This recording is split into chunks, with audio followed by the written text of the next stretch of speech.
Welcome to this webinar. My name is Clionadh. I'm the president and founder of ACLED, which is the Armed Conflict Location and Event Data Project, and which is the leading source of data on global conflict. I will be moderating today's session on our conflict index and conflict watch list, both for 2024 and 2025.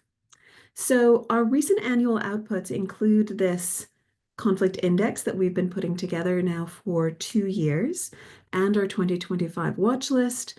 The conflict index ranks the top 50 countries and territories experiencing the most extreme conflicts based on 4 key indicators of deadliness, civilian danger, geographic spread, and armed group fragmentation. The aim of this index is to answer 3 critical questions, which is how much conflict is occurring in the world, where is that conflict happening, and is conflict worsening or improving? As we can see here with this slide, 1 in 8 people are estimated to be affected or exposed to violence in the last year. We have ranked 50 countries and their rate of conflict. There's 4 countries that we are particularly concerned about who hold the highest positions in those indicators I just mentioned.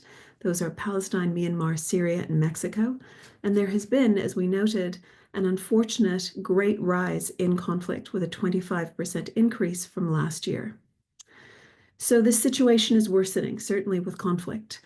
And not only have we seen a 25% rise, as previously mentioned, but according to our latest data, global conflict has actually doubled in the past 5 years, which is unprecedented. Dr. Cartel Kishi, ACLED's head of data science, will be walking us through the updated conflict index rankings for 2024 and detailing the methodology behind this very, very innovative and easy to use tool.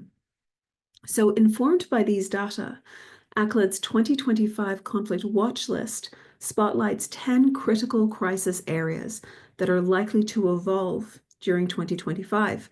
From civil wars to insurgencies, of course, cartel violence, and communal clashes, the resources reveal where conflict is most deadly, dynamic, and evolving. And as we begin this year, there's no shortage of these intractable conflicts to choose from, but in our selection, we highlight those that represent the more general trends we're seeing in the conflict index. So Dr. Andrea Carboni, ACLED's head of analysis, will be presenting that watch list. And so following both Andrea and Cartel's presentations, I will give a broader outlook and forecast some elements of global conflict in 2025. Throughout the webinar, please feel free to ask any questions that we'll get to at the end. And I hope that it is both informative and inviting for you to join us. Thank you. Cartel, please go ahead. Thanks, Cliona. Hi, everyone. So I wanted to touch on the conflict index, really about, like Cliona mentioned, how we put it together, what the goals were for creating such an index, and then also some of the results that we're seeing from this year. You can go to the next slide. Thanks. So the index was really intended to approach this idea of where are the worst conflicts in the world from a slightly different lens than is normally used. So typically we see conflicts ranked by the number of events or the number of fatalities that we see, but that's really only describing part of the picture. We wanted to have a more holistic view of the elements of a conflict that can make it particularly thorny or particularly difficult to resolve, or that might cause it to extend for long periods of time and that go beyond these idea of just fatalities or just the event counts themselves. So the conflict index is comprised of 4 different indicators. These are deadliness, danger, diffusion, and fragmentation. Deadliness sort of speaks to that traditional viewpoint of how to characterize conflicts. It looks at fatalities over the course of the last 12 months from political violence in the country. But then we kind of look beyond that, looking at the specific danger of the conflict to civilians. So among all of the political violence events that we see, how many are actually specifically targeting civilians within a country? And what can that tell us about the ways that the conflict is shaping? Are new groups entering the fray, targeting civilians because they're an easy target, trying to vie for power? It can tell you a lot of information about a conflict in terms of how civilians are being targeted in it. Then we look geographically at the diffusion of a conflict. So is the conflict really focused on a really specific subsection of the country, or is it really geographically diffuse? So if you were to look at the areas of the country that really see consistent high levels of conflict, and that's defined by more than one event per week, which is actually really in the top 90% of cases. Um, to what extent is a lot of the country covered in these high activity areas versus to what extent is it really just focused on specific geographic regions? And a really diffused geographically diffused conflict can speak to the difficulty in resolving it just because of resources and the amount of time spent to try to resolve those conflicts. Lastly, we look at fragmentation, which takes into account all of the non-state armed groups active in a conflict. So this is, again, to kind of get at this idea of how difficult might a conflict be to resolve. If you have a conflict that's largely fought between two major actors, say it's the state versus a rebel group, that might be relatively easy, so to speak, to resolve, given if those two groups were to come together for a peace agreement, you might at that point move into a different phase of the conflict. Whereas a conflict like Myanmar, for example, which is our most fragmented conflict in the world, where you have, in that case, hundreds of groups that are all involved in political violence within the country, it's very difficult to move forward or push the conflict resolution forward when you have that many actors involved. So this gives you a sense of the sort of holistic view that we wanted to take, looking at the rankings of conflicts in the world. In terms of how the index itself is then constructed is we rank the countries along all four of these indicators. And then looking at the cumulative total of where they rank across all four is where that final ranking of 1 through 50 comes in, with the top four being Palestine, Myanmar, Syria, and Mexico, like Clionadh mentioned. Ukraine is the deadliest conflict. Palestine was the most dangerous to civilians, as well as the most geographically diffuse. And Myanmar, like I mentioned, was the most fragmented. You can see in the map here, the bolded red countries are the extreme cases. Those are our top 10 conflicts in the world in 2024. You can see that they're actually quite regionally distributed as well. You have some countries, Mexico, Colombia, Brazil in Latin America. You have Cameroon, Nigeria, Sudan, and Africa, Palestine, Lebanon, Syria in the Middle East, and Myanmar in South Asia. So it's really quite geographically spread out worldwide. Some of these countries as well might come as a surprise. So looking, for example, at Ukraine, which is classified in the high category, so not in the top 10 conflicts in the conflict index. And that's surprising for people, obviously, because Ukraine is a very significant conflict in the world right now. And like I mentioned, it does rank highest in terms of deadliness, the most fatalities in a conflict in 2024, but it doesn't rank as highly as other countries when it comes to fragmentation, for example. There's really only two major actors involved in that conflict. Or things like geographic diffusion, where a lot of the conflict is being fought on front lines in a limited geographic area. So this again kind of highlights the idea that we're trying to look at the conflicts in a different way, but it doesn't necessarily mean that conflicts that are not in the top 10 are not significant conflicts in and of themselves. Next slide. This is just a snapshot of the top 10, the most extreme conflicts in the world, and gives you a sense of what has changed since the last time we published an index update. So we typically come out with a yearly update of the index and sometimes as well a semi-annual midpoint update of it, so which we came out with in July of this last year. You can see that much of the top 10 has not changed since that point in time. So when we last looked at it at the midpoint of 2024, Palestine, Myanmar, Syria, Mexico, Nigeria, Brazil, Sudan, Cameroon, and Colombia were all already on that top 10 list. We did see Lebanon enter the top 10 by the end of the year. It jumped up by 13 positions in the ranking. And that was largely due to the escalation of the conflict in October. So a lot of additional fatalities being added there. We also see that Colombia has dropped 4 positions in the ranking. That's somewhat due to a slight improvement in the number of fatalities in the last 12 months, as well as the number of violence that target civilians events. But this is a good example of some of the caution you should take when looking at the rankings of countries over time. So in some cases, like Lebanon here, a worse ranking, a higher ranking on the index indicates an actual change in the conflict situation on the ground in Lebanon.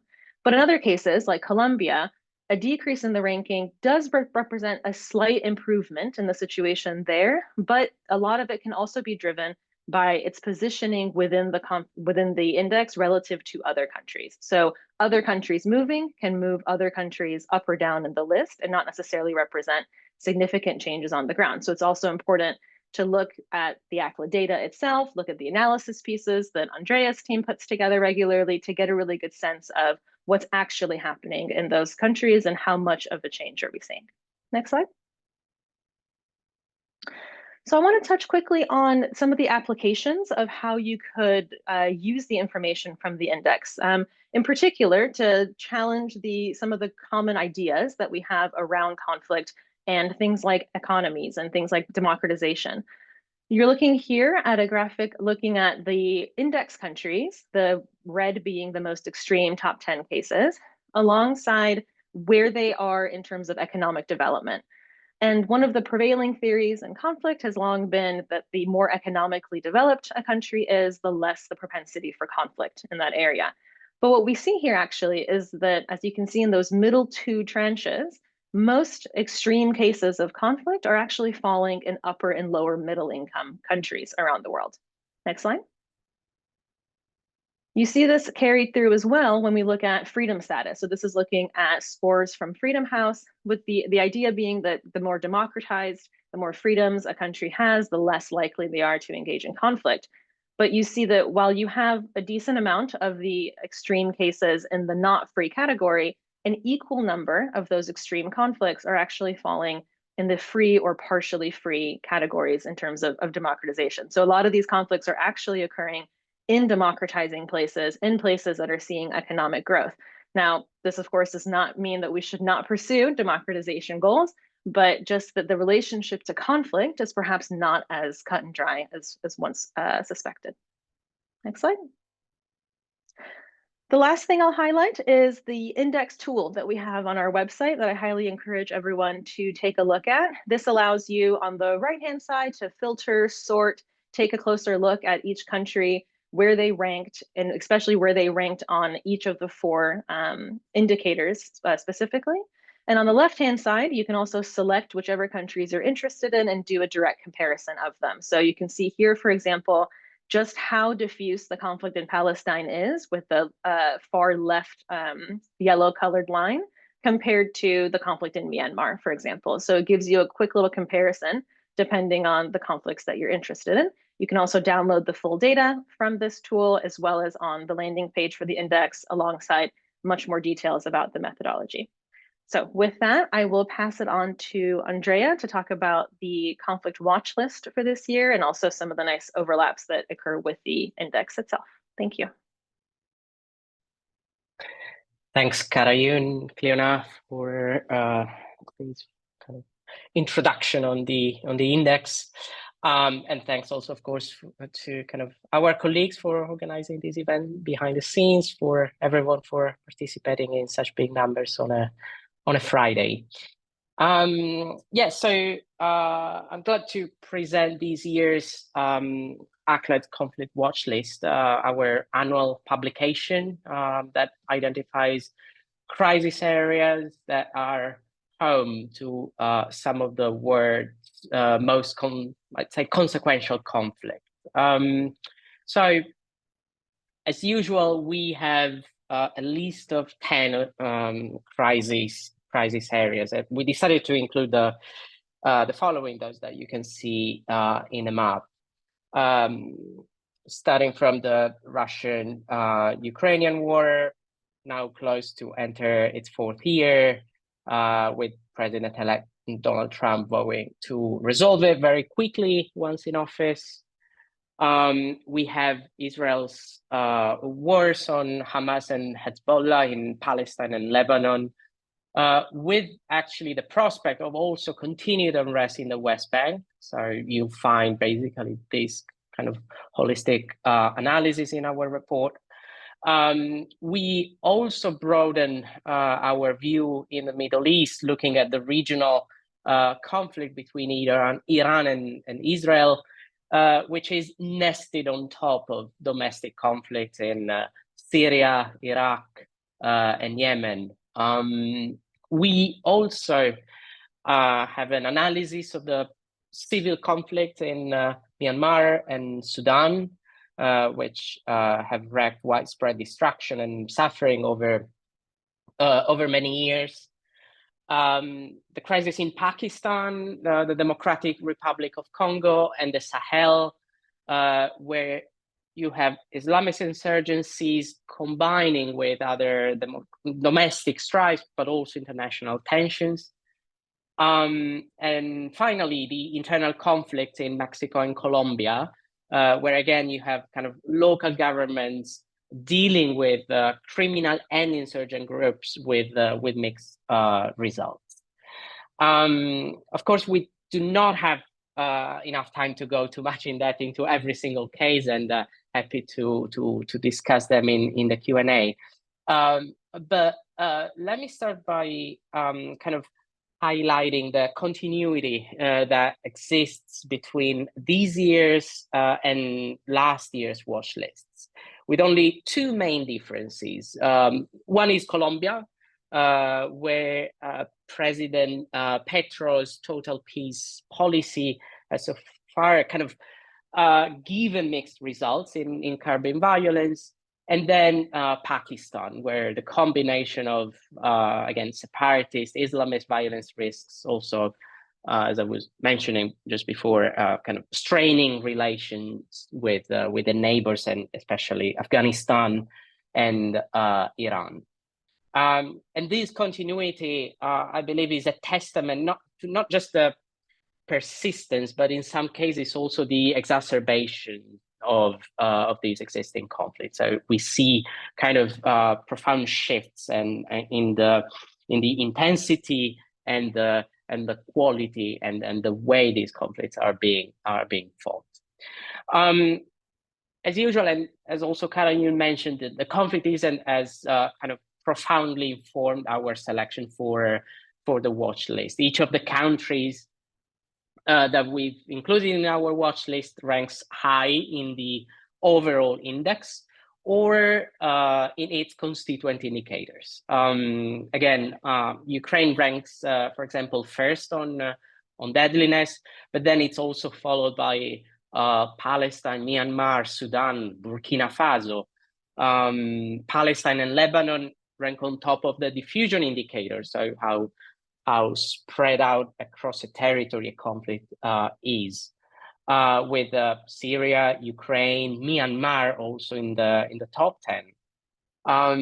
The danger indicator sees Palestine again on top of the list, followed by Mexico, Myanmar, Ukraine, Syria, Sudan, just to mention a few others in the top 10, and finally Myanmar, that kind of ranks first for fragmentation, but highly fragmented conflicts also exist in Syria and Mexico, Palestine, Colombia, DRC. So you see kind of the variety that we have in terms of the different features and characteristics of these conflict spaces.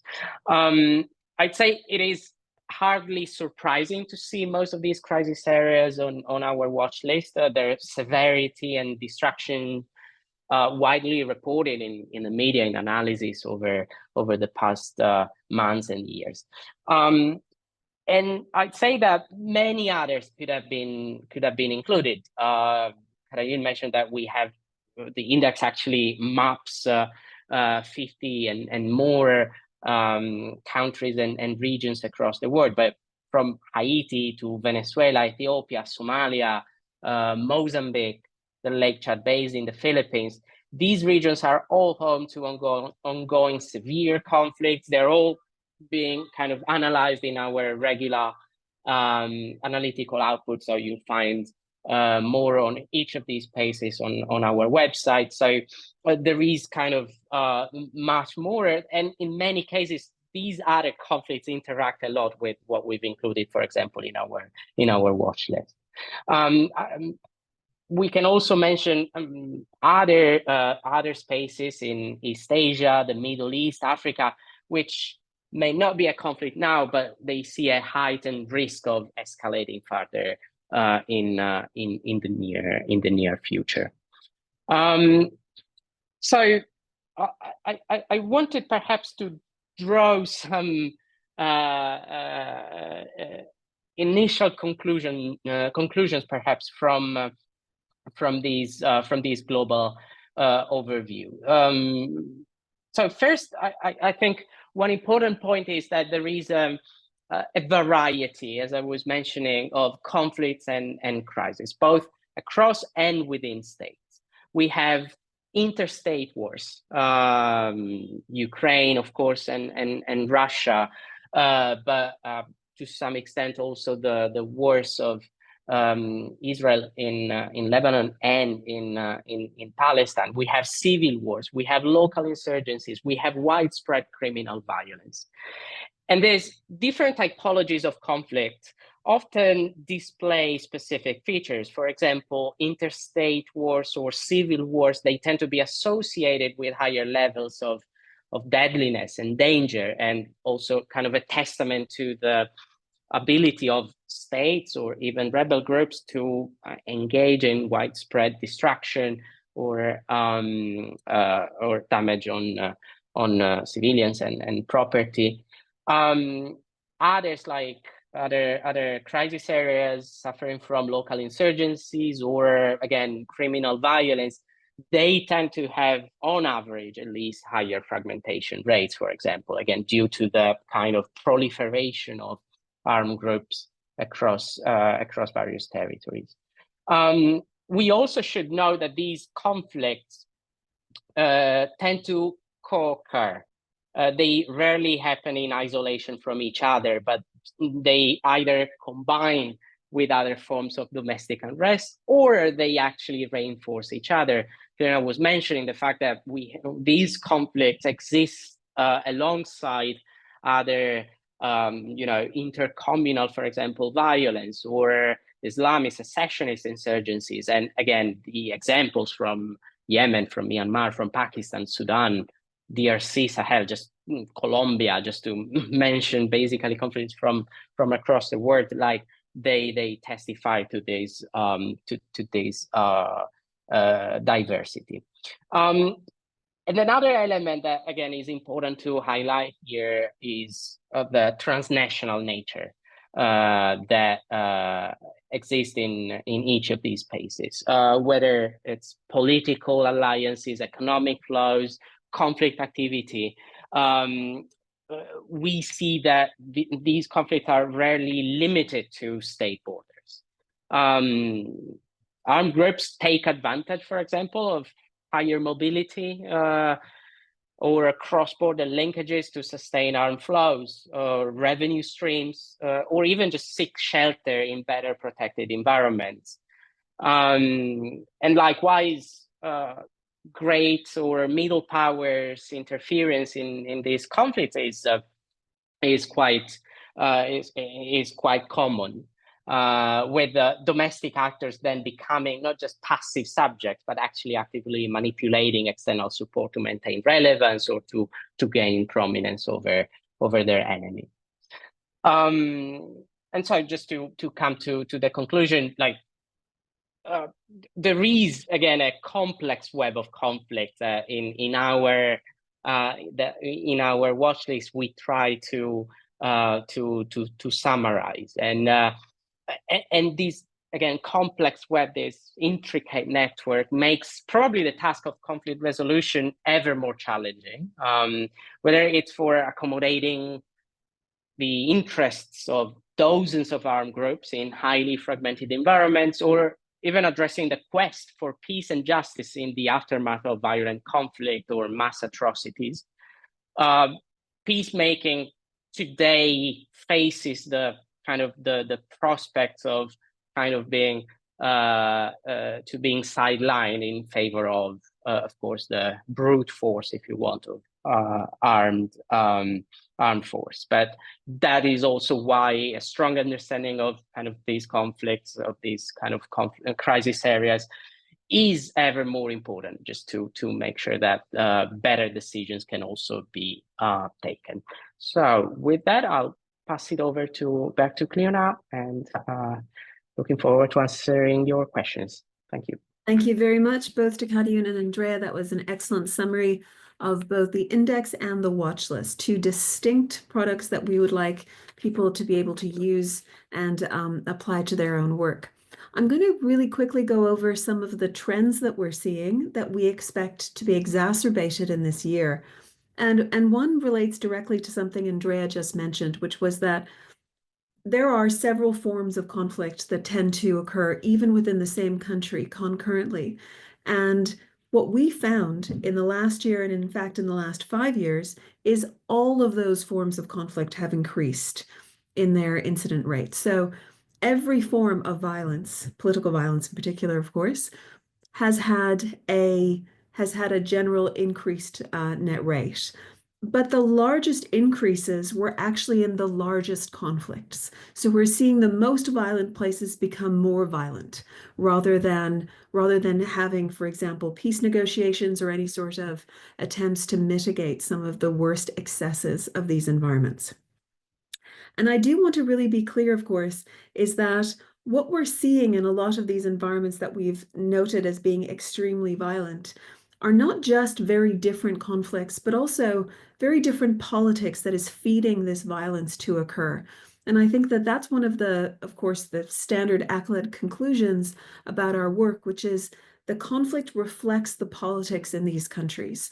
And the politics differs substantially, as does, of course, the resulting violence. So, what's happening in a place like Sudan is very different than what's happening in Brazil, but that doesn't necessarily mean that they are not exposing the same number of people or they're excessively violent in the same types of places that we see across those cases and many others. So it's really on us to expand our understanding of what it is to live under political violence and the costs that communities have to endure in order to do so. And I think that especially with regard to some of the cases, as we see here by the region in Latin America and the Caribbean, the ways in which political violence is being fought and being experienced is distinct in the fact that it's often gangs, whether or not they are related or not to the state or some sort of state security apparatus. They have an enormous effect on many, many communities across the countries within Latin America and the Caribbean. We're seeing reports of that in places like Haiti. But really, what ends up happening in cases where you get repeated conflict year after year, such as that in Mexico, for example, or in Brazil, is that we don't hear about it so often, in part because those increases that I've spoken about and that doubling of conflict in the last 5 years tends to crowd out a lot of the ongoing information, the ongoing conflicts that we see across these countries. So here is our political violence by region. And I pointed out, of course, to demonstrate that one of the reasons we've seen such an absolute enormous increase is, in fact, of course, because of Ukraine and the conflict in Gaza and now the wider Middle East. And these conflicts have, as we see, not necessarily, they started very quickly and they continued as intense, if not more intense, than they started. So 2025 may bring a resolution to some of these conflicts. We certainly hope so. But they could also bring a change in those conflicts that leads to as much violence, but differently experienced. So I think that we can stop thinking about conflict as something that starts and stops, and instead thinking about conflict as something that changes as the politics and as the environment changes with it, which is really why we've seen a consistent rate of violence. But of course, these two areas, these two conflicts in particular, but also, of course, Myanmar and others, are really the reason we've seen such an intense increase over the past 5 years. Next slide, please.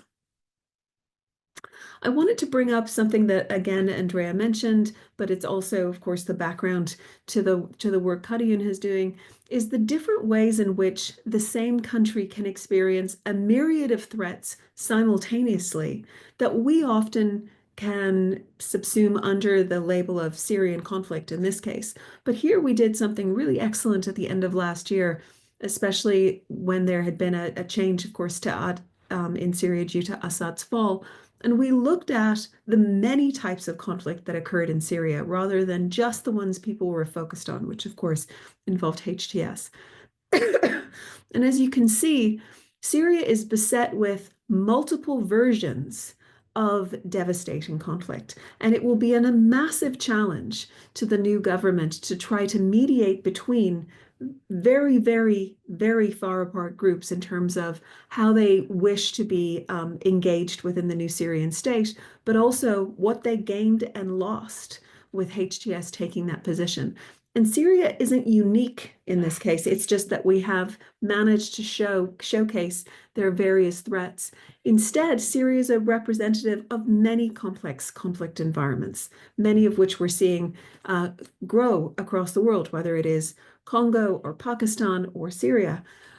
We should expect to really have to understand the many, many threats, many risks both governments and communities face in the future. Next, please. Here is again another example of cases specifically involving the Horn of Africa. So we have an observatory which looks at the conflict rates by week, of course, as they are happening within Sudan, Somalia, Ethiopia, and Kenya. And what you can see here is, of course, all of which are very active, especially during 2024, and they will continue to be so into 2025, with the exception potentially of Kenya. Excuse me. Where a very active protest movement in the middle of last year was kicked off through effectively a fiscal crisis and then the reaction of Generation Z movement. But what we're really noticing is that even countries that are relatively close to each other, despite the fact that they're all experiencing pretty intense conflict, there's no determined transnational, let's say, exchange. Andrea highlighted some cases in which that's very much the case, such as the Sahel, but in other cases, such as the Horn, it's much more limited. So we can't assume, of course, that neighboring conflicts are feeding off of each other without first understanding the very, very intense domestic politics that's feeding these conflicts within. And of course, any more information about any parts of our Horn program are available on the website. Next, please. I wanted to very quickly go over what might happen during a second Trump term, because I know that there's a lot of concern. And the first thing I will say is that this reconfiguration of authority, control, and conflict, which is really what we've been seeing over the last 5 years, that was happening regardless of Trump. It was certainly potentially pushed, or if not encouraged, by the fact that the US has taken a very different position during certain administrations than others, but it is happening, and it's going to certainly speed up again during the second Trump term if certain statements are to be believed. But the number one thing I think we can all agree on is that aspiring dictators, strongmen, etc., are likely to be rewarded for their types of politics. So their bold moves, bold policies, even if they don't particularly work, and unfortunately a disregard for human rights. These are not going to be prioritized in the next administration, and I doubt that there's going to be an awful lot of room for them to be prioritized amongst the powers that used to enforce these types of guardrails, in particular the US and the EU. Instead, what we're seeing is the rise and the really kind of entrenchment of middle powers. Instead of these dominant powers, those middle powers growing in importance are about effectively stretching this idea of a sphere of influence, new trading relationships, and supporting each other, regardless of their governance outcomes, and supporting each other in violence, in being able to determine security within their borders. I think that what ends up happening a lot is that we revert to kind of ideological agendas for conflict. But I think if there's anything that the last few years have displayed to us, it's that opportunity is a much better predictor of action than ideology or even motive. So rather than thinking about ISIS as a jihadi movement insistent on an ideological and religious goal, think of it as an incredibly flexible movement with both a center and spoke model, which is likely, I would say, in 2025, going to take full advantage of the ways in which it could maximize its authority and control over the next 12 months. I think protest movements will certainly continue, although it's very closely tied, as I mentioned earlier, to fiscal health.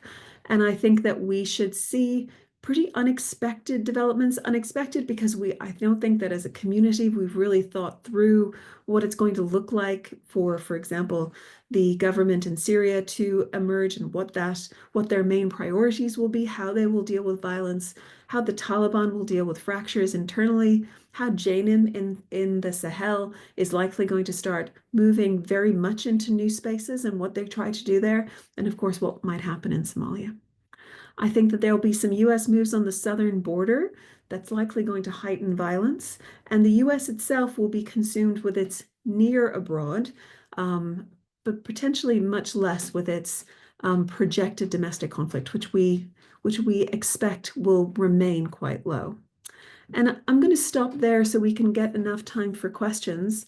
But first, I'm actually going to ask Cartel to address some questions that we've been seeing from our very active Q&A session here, which is tell us why these metrics that we've chosen for the index are better than simply a count, which is what many others might use, or some other proxy indicators like healthcare, etc. Yeah, I think it really speaks to looking at a conflict through a different or wider lens, I suppose, and one that really looks to specifically address the concerns around how difficult a conflict is to resolve, or how much resources and time from the state or from other actors involved in it can take up. So rather than only looking at something like event counts or fatality counts, looking instead at the impact that it has on civilians, and then being able to tie that into the information we have on exposure that civilians have to violence, or being able to look geographically at the spread of the conflict, or looking at the number of the actors who are involved. All of these elements are important descriptors of a conflict that are often disregarded, not necessarily fully disregarded, but at least not prioritized relative to things like fatality counts or just event counts. And I think I saw another question in the chat about whether these are equally weighted indicators, and which they are. So, and the reason we decided to do that is because these different indicators, as you can see from the countries that rank really highly on them, sort of mean different things for different conflicts. The fact that Myanmar is such a highly fragmented conflict is really significant for that conflict. And we don't want to artificially assume that fragmentation should matter less than something like fatality counts, et cetera. So that's why we didn't presume to assign a weight to each of these indicators, and instead kind of let them speak for themselves. Perfect. Thank you very much.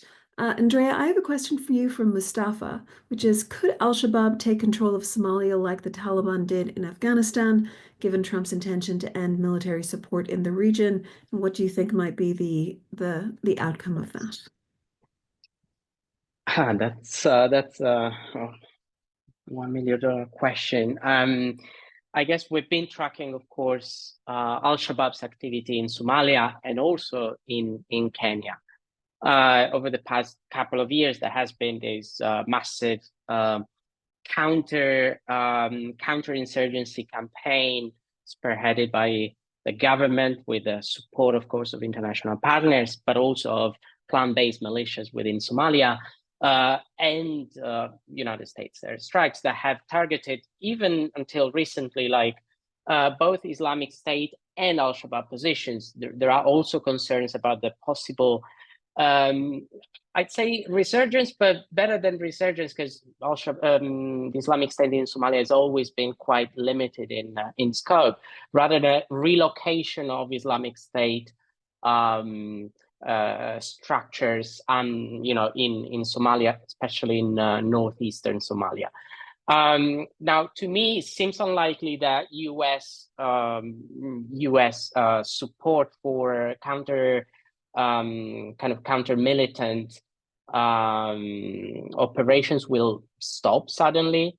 If anything, because what we've seen under the first Trump administration was actually a significant investment in that airstrikes on Islamic State positions, for example, in Somalia, but also in Yemen on the other side of the Bab el-Mandeb Strait.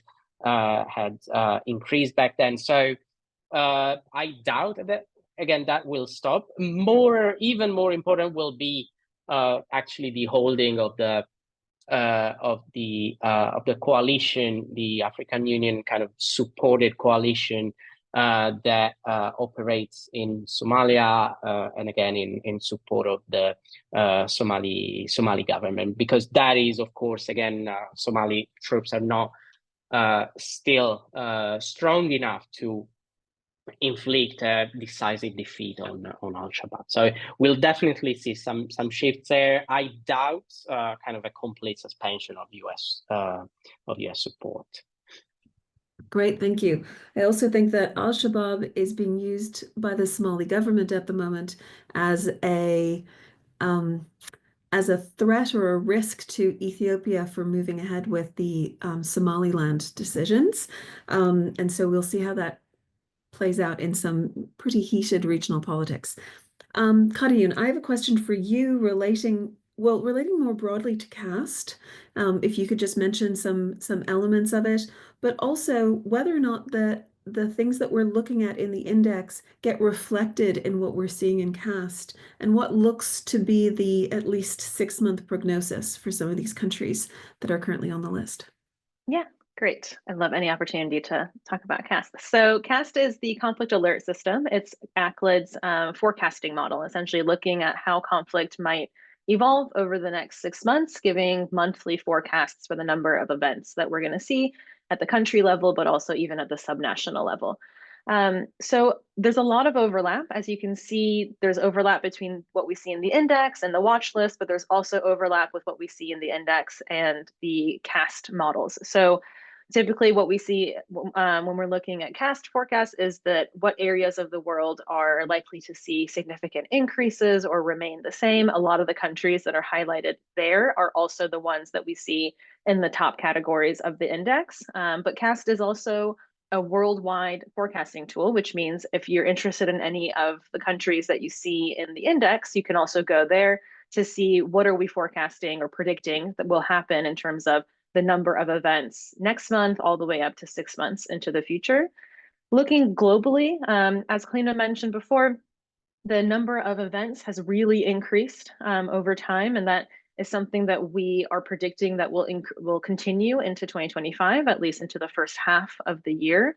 A lot of the predictions that we have right now globally are that these elevated levels will remain, and especially in the countries that you're sort of seeing escalations occur in now. We're not necessarily forecasting a significant drop in those high activity countries, but highly recommend anyone who's interested in looking forward to take a look at CAST on the acleddata.com website and to see what the predictions look. Thanks, that's perfect. Andrea, I wanted to ask you about airstrikes in particular, and the rise that we see in what we call here remote violence, which is explosions, bombings, airstrikes, etc., and how it reflects who is more engaged in conflict. As you mentioned earlier, the discussion of state-based conflicts immediately draws a distinction between the technology available to those conflicts versus the more communal or smaller conflicts we've seen elsewhere. Yeah, well, I'd say here, of course, we track aerial warfare through kind of a specific subtype in our data, which is air and drone strikes. So we cover the use of aerial warfare by both state and non-state actors. In this sense, and kind of the increase that we've seen in rates of aerial warfare in 2024 are linked to, I guess, a number of dynamics there. I'd say on one side, definitely it's the reliance of many states on airstrikes to conduct warfare in general. Israel has, of course, used airstrikes to crumble infrastructure, both kind of military infrastructure, but also civilian infrastructure in Palestine, Lebanon, and as we speak this afternoon, there were airstrikes, for example, on Yemen, US, UK, and Israeli airstrikes. So also kind of again, a testament to the ability of states to operate well beyond their borders and to use, again, in a aerial warfare with such mobility. Israel was the most prominent case, but the Nigerian government, for example, uses airstrikes in significant numbers to target both bandits in northwestern Nigeria, but also kind of Islamist militants in the northeast. You can refer, of course, to the use of airstrikes in Ukraine by Russian forces, and so kind of them gaining air superiority. But then there is also an element of this, what we could call, and what some have called also kind of the democratization of drones, and the fact that armed groups in basically everywhere, from Mexico to Myanmar, but also kind of Al-Qaeda in the Arabian Peninsula, have been able to manufacture and operate drones in very high numbers. This is, of course, in terms of the damage that they can cause, is of course a different scale. But what they can do is to inflict blows to air defenses, so to pass through state air defenses and inflict, in some cases, actually even like significant damage, but in some other cases, even just symbolic damage, which is of course damaging for the state suffering these defeats. And again, the fact that this manufacturing of drones is so widespread is a challenge, because it's not just about territorial control, for example, from armed groups, but it's also about the use of these weaponry that defies basically I'd say the less mobile weaponry that states can use. Thank you very much. That's I have a related question for Cartel, and it's by or it's inspired by Javklan. I hope I pronounced that correctly. And they ask if we have plans to expand the scope of recorded event categories, particularly regarding different types of weapons usage, such as IEDs. And I know that you've been talking recently about ways in which we want to start making the data more relevant for communities that are particularly focused on that type of issue and focus. But there's a number of questions here about terminology and about and methodology, and perhaps you could also highlight where people can get that information, which we have, and I swear to you, I promise, extensively documented in every single last way possible. And Cartel will, I'm sure, guide us well through it. Yes, I can also attest that we have documents upon documents. So I would really recommend everyone go on the acleddata.com website. There's a place on the site called Knowledge Base, and that really has all the documentation, all the frequently asked questions, things like how often are we publishing, how do we account for differences between the conflicts in different countries, what is our sourcing like, all of the questions, a lot of which I've seen come up in the Q&A, can be found in the documents there. So highly recommend checking that out. In terms of the sort of additional information, so that's definitely something that my team and I have been thinking about. What can we kind of draw out of the data as it currently exists, so that we can inform some of these conversations that we see, one of them being around different weapon types. So for example, can we take a look at either the information that we've already coded about the event, or can we go back to the source itself and glean a bit more information there about what types of weapons were used? Was it small arms? Was it different types of missiles? Can we have detailed information about what those weapons were?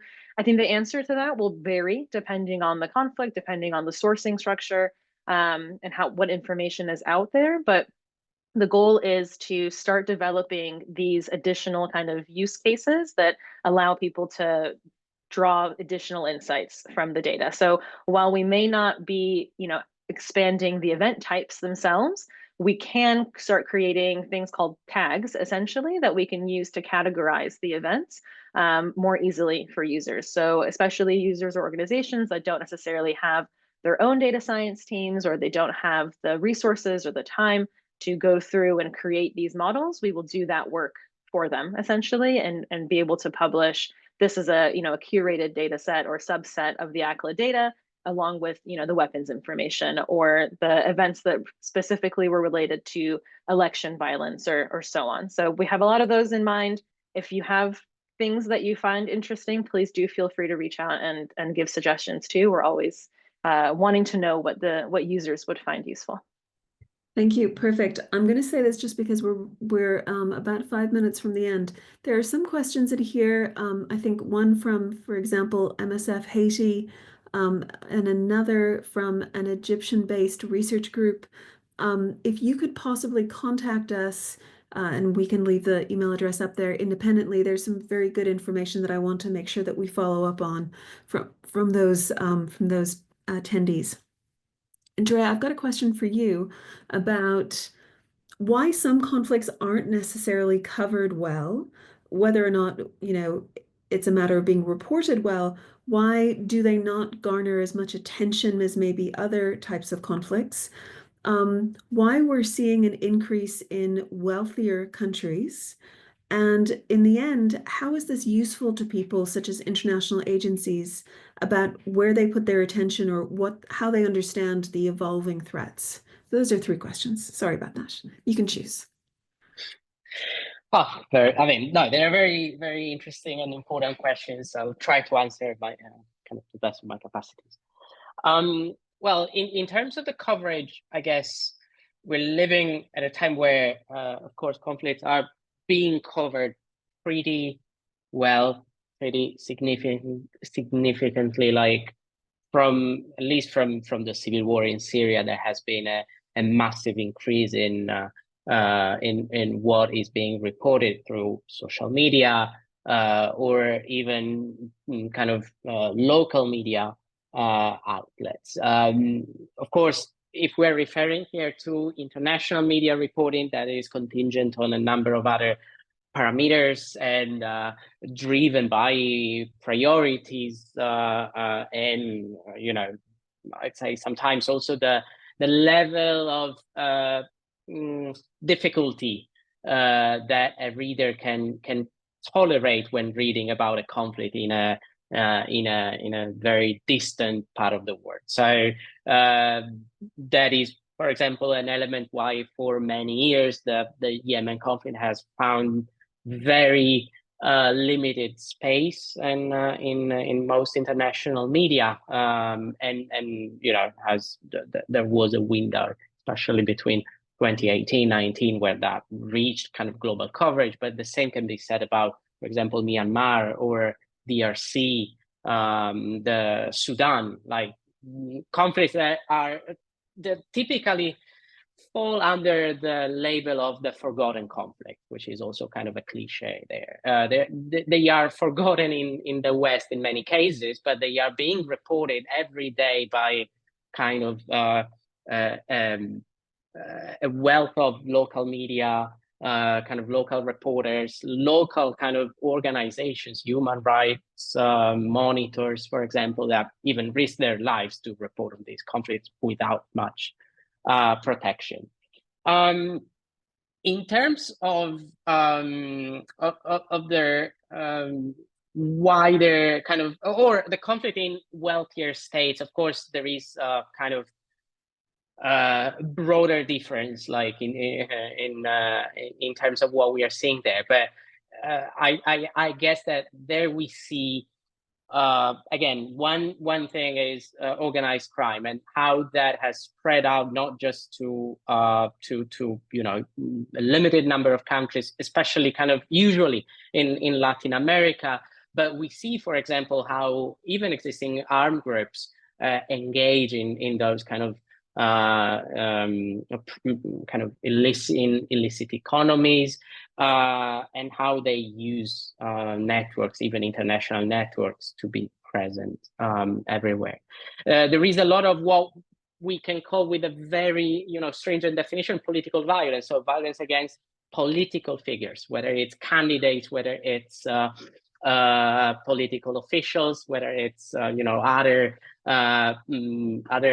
relevant figures, and that is particularly something that we've seen driven by hyper political polarization in the West last year and over the past couple of years in particular. There has been a rising concern over these targeting among a number of authorities. So that's one, but of course, again, there is a whole deal of other reasons for which that happens. I can't answer. I know we are very short of time, so I can't answer the last question because it's also very, very important. But I'll leave it maybe to you, Clionadh, to answer or to conclude.